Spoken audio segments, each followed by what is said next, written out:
Hello there, sir.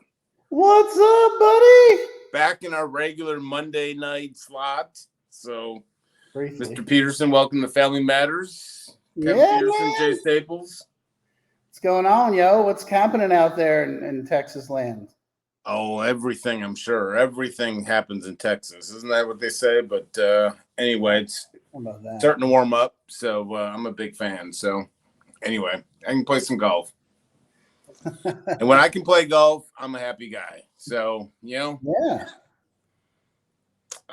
Creep this guy out. He's going on vacation, but Instagram, Kevin W. Petersen, family coaching. We actually have a really good question about family coaching that we'll get right into it. But chronichope.us and Chronic Hope Facebook page for all your families. So reach out to either one of us and we'll get you involved with any of those things. And this one she was on your website, she said. So you have a website traffic, but what is the difference between family counseling and family coaching? And then what is the difference between case management and recovery coaching? Oh, gosh, great questions. Thanks for going to the website. That makes me really happy. First question, what's the difference between family counseling and family coaching? So family counseling or family therapy is done under the guise of a licensed therapist in your state. And it's really designed more to dig into whatever the issues, structural issues of the family system that you're having, that you've got going on. So I am a licensed marriage and family therapist. I'm licensed in the state of Colorado. I'm licensed in the state of Florida. And so I can do that kind of work. Family coaching is more designed toward targeting a specific situation. So I like to do the coaching, helping people understand what's going on. People come to me because they have someone in the family that's struggling with substance abuse or mental health.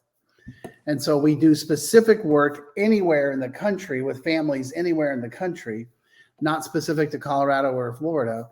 And we work with them on how to address that. It's a lot less designed to go after a lot of the internal structure of the deep-rooted family issues that therapy is more designed for. And it's much more problem solution.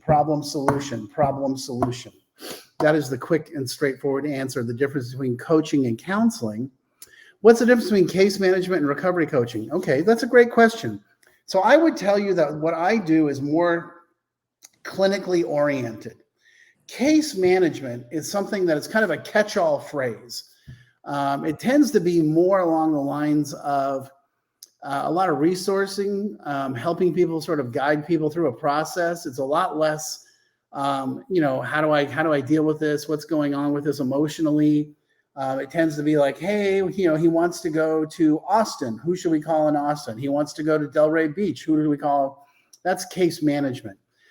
Recovery coaching, and I'm going to let Jay do a better job of that than me. But recovery coaching is something that when I work with a family, let's say somebody comes to me and they have a 25-year-old who's struggling with addiction and some mental health issues. What I say is, let's tell them, hey, the boundaries are no drugs, no alcohol. You got to work full time, and we got to set up some parameters around behavior in the family. But we're also going to get you a coach who's going to help you with all this. We don't want to just throw them into the deep end and go, hope you can swim. What we want to do is give them some help. We want to say, hey, we love you and we want to help you. And so we're going to give you someone who's going to help you through this process. So that's what I think coaching is all about. But Jay is a sober coach or a recovery coach. I'm going to let him talk about that. Well, thank you. It's much what I think case management in my world. I don't obviously get into family counseling, family coaching. My world is case management and recovery coaching. Case management is just a buzz term. I think everyone's claiming to do case management and so forth. I just always tell people the difference between case management and recovery coaching is, we kind of what Kevin was talking about. Coaching with me is, and I don't necessarily do case management, but coaching is particular working through the issues and so forth like that, and getting to issues, life, business.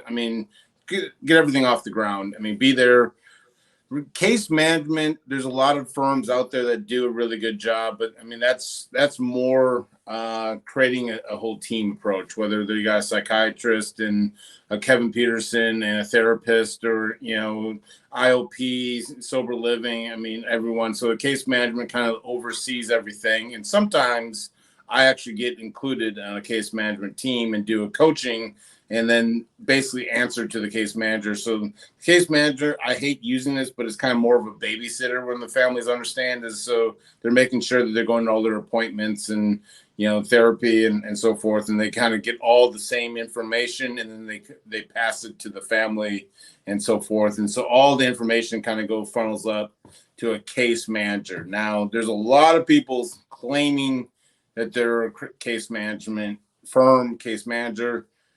I always get a little leery about it because, but what I love to do is one-on-one coaching, and that's basically issues, work, everything from getting the, I do some of their executives they're already in an office, and we work through what it looks like for a work recovery balance and so forth like that. Some are young kids, and maybe just we need to work on life skills and resume building and interviewing and school and so forth like that. I mean, so to me, case management and coaching is just a specific aspect of case management in my world. So that makes sense.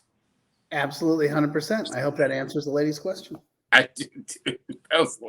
She was probably expecting like a quick answer, but you know what? We don't do quick answers here. Yeah, I think we've had this one a couple of times, but my son is using THC for weight training for football season. He says that it helps with body recovery. He is 17 years old, and I'm concerned about his usage and hiding amounts used.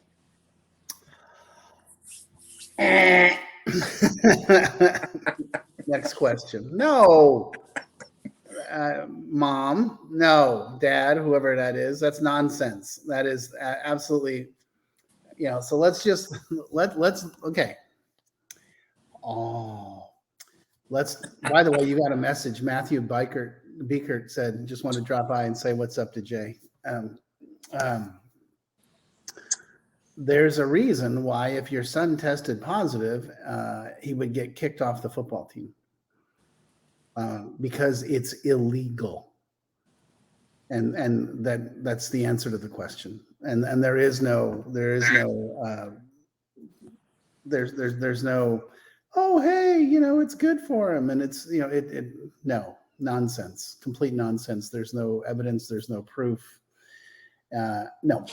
If he's struggling with, muscle recovery, et cetera, go see a sports nutritionist, go see a sports trainer, go see any one of those people, go talk to the coach, your son is hustling you.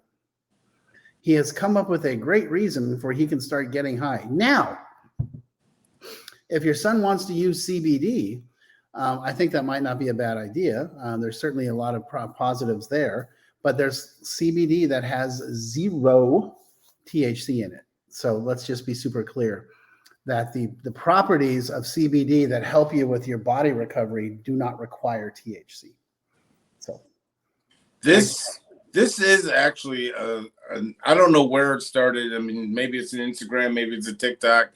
I've come across this actually, where the young people believe, and I think at the heart of it is an excuse. I think Kevin exactly right. And so, but I think it's interesting that this seems to be a theme with the young people claiming that THC helps with weight programming and weightlifting and, eases your, I call it the NFL memo. There's a couple NFLs back in the years past have always said like they needed to. So maybe that's where it is, but this is legitimate. I've heard others, but Kevin just said it all. I'm not going to add to it, put an X to it.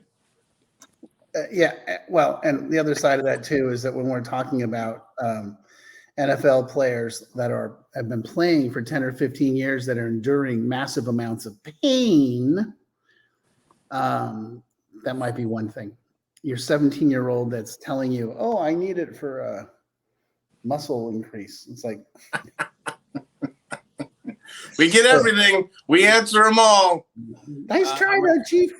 My 29-year-old daughter has a long history of drug addiction.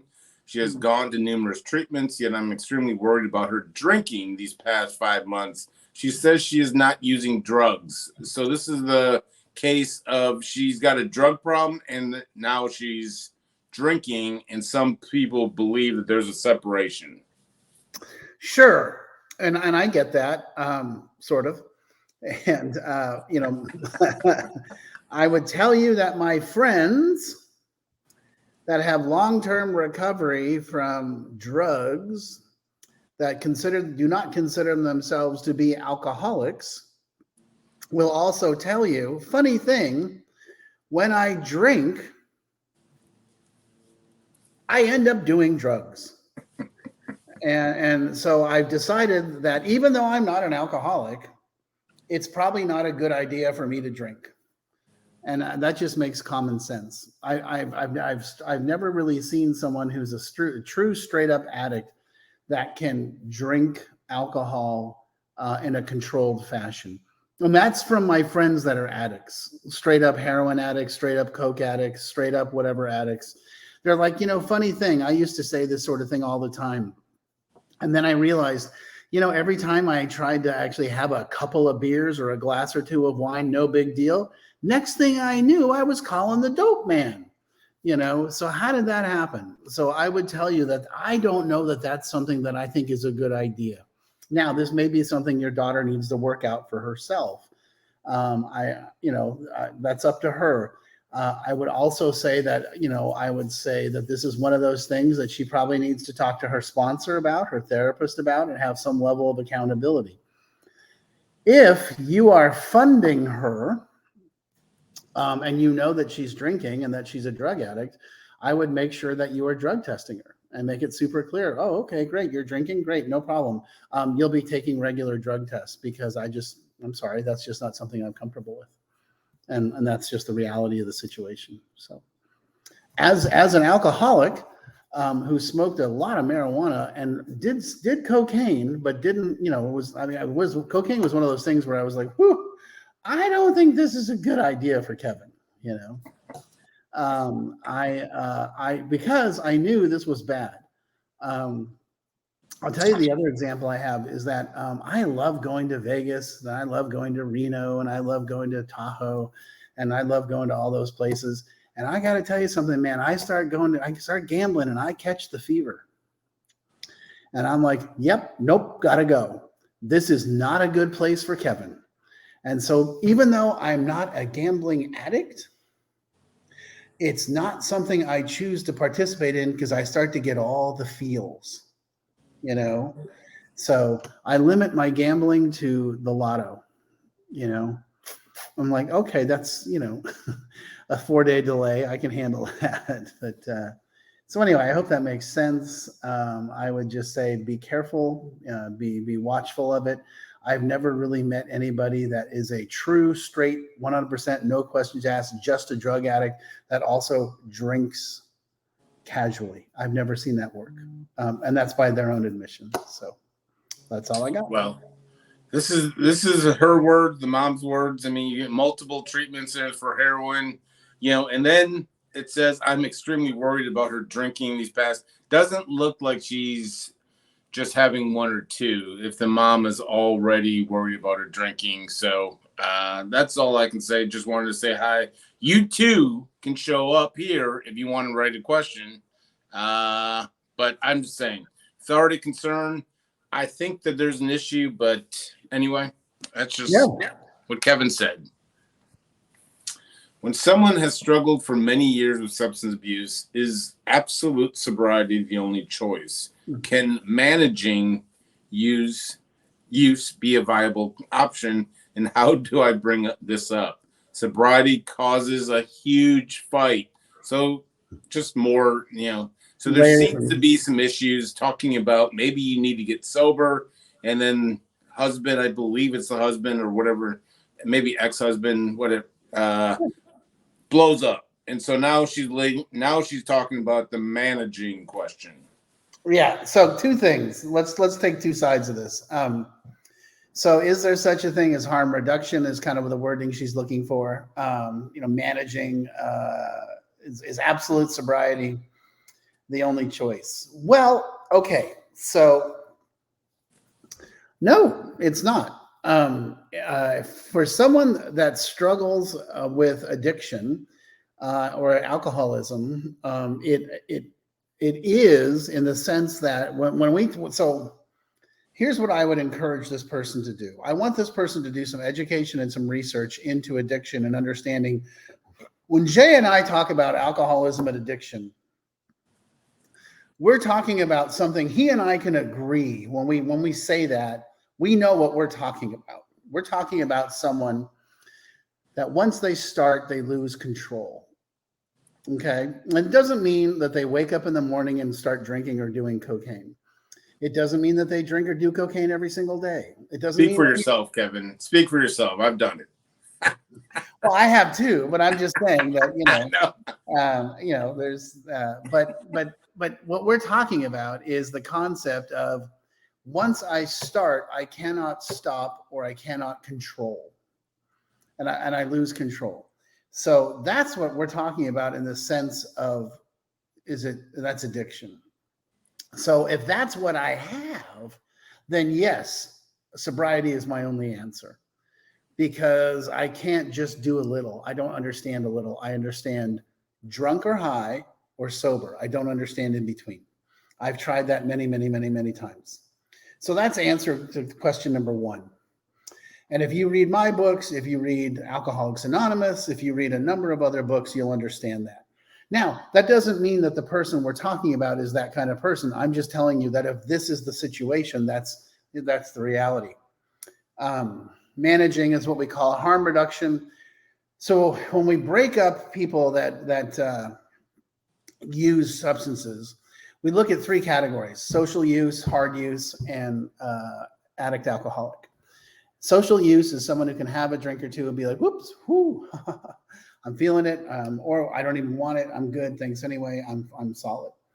And then hard use is someone that, definitely feels the consequences, but given a sufficient reason, like you're going to lose the marriage, you're going to lose the job, you're going to lose the kids, you're going to lose your freedom, they can control it on their own. And a lot of people confuse that for addiction and alcoholism. Well, he was an addict. He was an alcoholic. That's not how it works. Alcoholic and addict is you is or you isn't. That doesn't go away. Now, and then there's the last category, which is alcoholic addict. Alcoholic addict it's who you is, it's what you is, you got it, okay? And the only way to resolve that is to not drink or not do drugs. So how do I bring this up? Aha, that's a great question. That's the big question. So I want you to read my book. I want you to read Families in Addiction. The way you bring this up is you say, I love you, and I'm concerned about you, and I want to help. And if you're willing to try something different, I'm willing to help. But if you're not, then I'm going to have to set some boundaries with you. I'm going to have to put some distance between us. And that's about taking care of you, not taking care of them. And that's the shift that has to occur. And I think Jay and I will also tell you the same thing. When our families finally set that line and said, you know what, knock yourself out. You can go do whatever you want, but I'm not doing it anymore. I'm not going down this path with you anymore. This is your path. You're on your own. If you want out, you let me know, but I'm not doing this anymore. When that happened, that's when I started paying attention. So you can't fix them. Don't try. Offer them a solution. If they say no, that's fine. Then move on. Boom. Go to Instagram, Kevin W. Petersen. I think you can get a free book, a couple free books if you say help or something. Just mention my name and you'll get a free book. Yeah. Send me an email. Jeez. Well, Kevin doesn't know these questions. So I'm just telling you, I think it's very interesting that every week he kind of foreshadows questions coming on. So I'm just telling the public here, this isn't a setup. So last two questions, I think you kind of hit on a little. And so it's interesting. We may be able to go deeper into it. Okay. What keeps you two going to meetings? I have been fighting demons for as long as I can remember, but I get bored hearing the same things at meetings. I do not connect with what is being said. Oh, a wise man once told me, if you don't like the meeting, go to a different one. And I've never heard anything smarter in my life. You know, that's absolutely the best thing I can tell you. You got to shake up the meetings. You know, if you're fighting demons, you know, a couple of things come to mind. Get a sponsor, work the steps, get a therapist, talk to a psychiatrist. You know, there's so many elements that's, you know, going to meetings, you know, and working a program is fantastic, but it's really just the beginning. You know, look at nutrition, look at exercise, look at meditation, look at therapy, look at, I mean, there's so many different things you can do to expand your life and expand your spiritual life. And that's really what it comes down to. And if you don't like the meetings you go to, shake them up. I recently did that. I realized I was in a rut and I was like, this isn't working for me. And I'm going to new meetings. I go to a meeting on Saturday mornings where there's probably 75, maybe 100 people in that meeting. And I'm going to tell you 3/4 to 80% of that meeting has less than 2 years. And I love it. They are bouncing off the freaking walls, man. It is hilarious. I mean, I'm not making fun of them. They're awesome. And guess where it is? The Budweiser distributorship, you know. Really? Yeah. They have like a conference room there. This big, you know, big room. And they opened it up. One of the guys works there, and they were looking for a room. And the distributorship said, hey, if you want to use it, go for it, you know. And we pay them, you know, and so it's a straight up deal. It's awesome. And so I love it. And then I go to a club meeting on Sunday morning. Again, you know, I like it's a random mix of people, lots of different culture, diversity, and age groups and sobrieties, and that's what I need, man. I need the whole mishmash, you know. Jeez.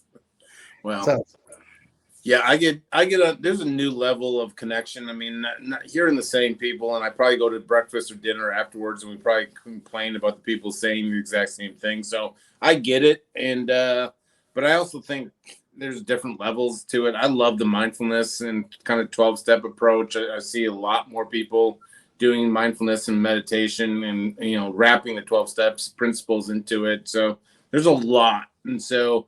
I'd be willing to guess, and if I'm wrong, maybe, you know, I have a strong belief you're not getting a sponsor and you're not actively working the steps. And so, like, the people that I've heard say I can't connect are the ones that are not actually getting into the step work and sponsors and so forth. And male, female, and stuff. I still go to 2 men's meetings a week, which I love. I mean, I grew up in recovery with these guys, and so they know everything about it. And I just love men's meetings, and I mean, there's all different kinds of meetings. Kevin is exactly right. Switch it up. It's not I don't know where you live, so I can't really say, guarantee, but I'd be strong belief that there's a lot of meetings in the surrounding areas. And, you know, someone also said this. I complained about the same thing, and the people weren't doing the steps right. We weren't talking about the appropriate steps. And I remember some old timer telling me, like, if you don't like it, start your own step study. And we do that now. We still have the same 20 guys that show up, and I do my own step study. And lo and behold, I took his words. And anyway, now it's not my responsibility if it gets stale. no, All right, last and final one. I love this one. I can't wait for you to hear. My son's sponsor told us that he is unwilling to keep working with my son due to continued relapsing. Our son's therapist says his sponsor was wrong for making that decision. Says AA isn't the only option. I think we're getting closer and closer to officially. I think Kevin may walk off pretty soon. And this is my goal. And I'm getting close to it, which I love. I need a vacation. He's turning red, people. This is good. Keep the questions coming. Keep them coming. I couldn't make these questions up. Oh, my Lord Almighty. Okay. Let's take a couple steps back. You shouldn't be talking to your son's sponsor. You really shouldn't be talking to your son's therapist. Let's start with that. I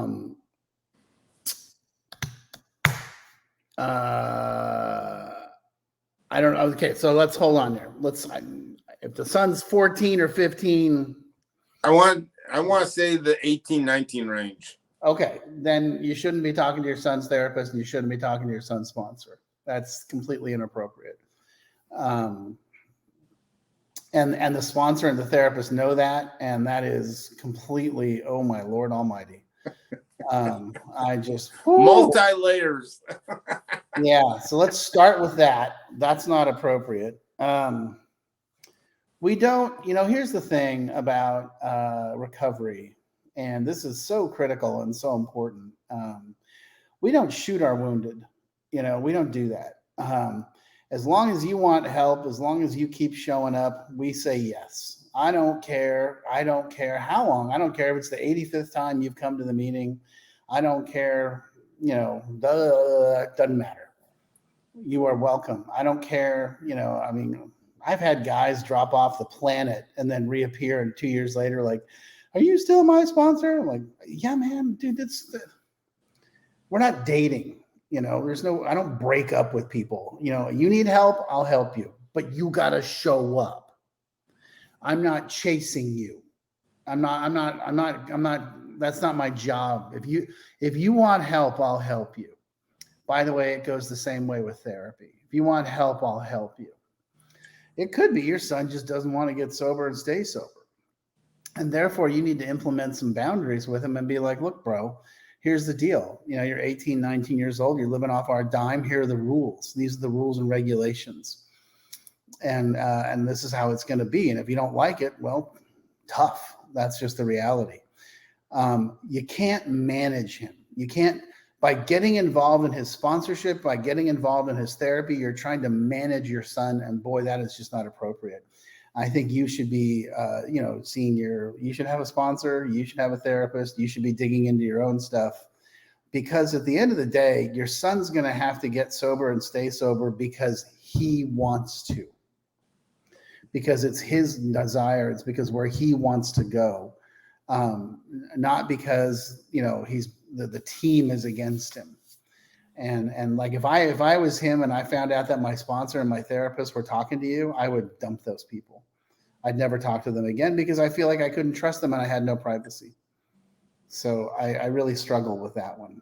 And I don't think you're bad people. I don't think you're bad parents. I think you're probably worried and concerned, and you're trying to do the right thing. And somewhere along the line, somebody told you this was a good idea, and it's not. Let's just be super clear. It's not. And so I would say, let's start over.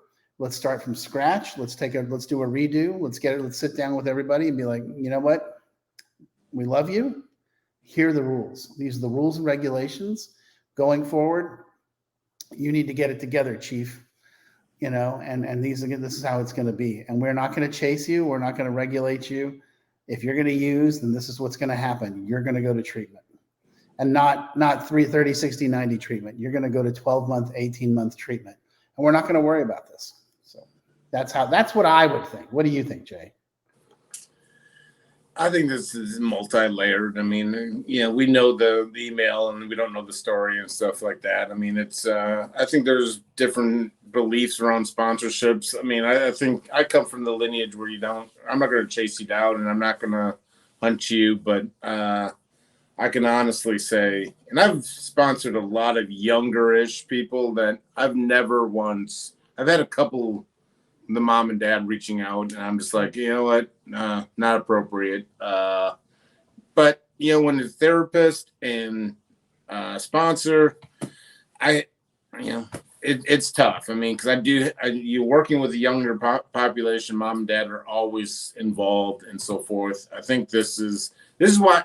My answer is, this is why I love this show, because families don't know any different. Mom and dad don't know any different. So there's a lot of people that don't know any different. I would love to get that therapist and talk further about AA and just kind of, I'd love to talk. I mean, I would love to talk to so many people in that situation and get to the bottom of it. But yeah, I think a complete reset. If I was involved with this case and I heard mom saying that to me over the phone, I would say it's a complete reset. Like we need to get a new therapist and a new sponsor, and we got to start, let me talk to the kid, and because I guarantee that kid doesn't trust anyone right now. So, Yeah. And not only that, he's used to somebody running his life for him. So he's like, yeah, screw it. I don't have to do anything. They're doing everything for me, Yeah. And so let's start putting the responsibility back on the kid, It's so the old surrounding, we see it all the time where I always say, like, take the pillows away. Like sometimes he's gonna have to scrape his knee when he falls because right now, and I had it too. So I'm speaking in the mirror when I say this is, my mom and dad, everyone around me had these pillows. Like when Jay falls, like I want him to be protected and loved. But really, like you were talking about earlier in the show, when they finally took those pillows away and said, Jay, if you're gonna fail, if you're gonna like you're going to scrape your knee, the pillows are no longer there. We're not there to help you anymore. And that's when, sometimes I needed to scrape a knee, and you learn don't do those things, So same thing in life, same thing in recovery. We need to take the pillows away. So that's all we got. Yeah, man, I'm with it. I'm totally with it. I think that's kind of the way to roll. Yeah. And I mean, this is what the show's about. So, I mean, we laugh because we love it. I mean, this is what we signed up for. Keep the questions coming.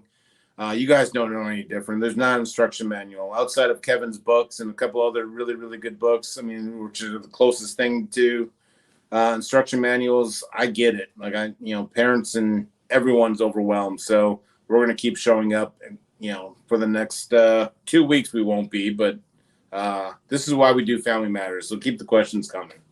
Oh, yeah, you betcha. All righty, Kevin, you're off the clock officially. Woo! All right, man. I'll see you. You. May 1st, baby.